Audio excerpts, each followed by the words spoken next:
লিসবনে এক অবিশ্বাস্য আর নাটকীয় রাতে সাক্ষী হল ফুটবল বিশ্ব।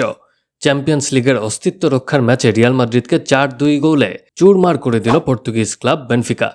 এই জয়ে লিগ পর্বের পয়েন্ট টেবিলে 24তম দল হিসেবে প্লে অফ নিশ্চিত করল বেনফিকা। অন্যদিকে হেরে গিয়ে শীর্ষ 8-এ থাকার সুযোগ হারিয়ে টেবিলের 9 নম্বরে নেমে গেছে রিয়াল মাদ্রিদ। ম্যাচের শুরুটা অবশ্য রিয়ালের পক্ষেই ছিল। 30তম মিনিটে কিলিয়ান এমবাপ্পের গোলে লিড নেয় স্প্যানিশ জায়ান্টরা। তবে সেই লিড বেশিক্ষণ ধরে রাখতে পারেনি তারা। 36তম মিনিটে বেনফিকাকে সমতায় ফেরান আন্দ্রেস শেলডেরাপ। প্রথমার্ধের শেষ ভাগেই লিড নেয় স্বাগতিকরা। 54 মিনিটের মধ্যে নিজের জোড়া গোল পূর্ণ করেন শেলডেরাপ। ম্যাচের 58 মিনিটে এমবাপ্পে নিজের দ্বিতীয় গোল করে রিয়ালকে লড়াইয়ে ফেরান। ম্যাচের অন্তিম মুহূর্তে যোগ করা সময় ঘটে অবিশ্বাস্য ঘটনা। বেনফিকার ইউক্রেনীয় গোলরক্ষক আনাতোলি ক্রুবিন প্রতিপক্ষের ডি বক্সে উঠে এসে হেডে গোল করে দলের 4-2 ব্যবধানের জয় নিশ্চিত করেন। এই গোলটি বেনফিকাকে 24তম স্থানে তুলে আনে এবং রিয়ালকে ঠেলে দেয় 9 নম্বরে।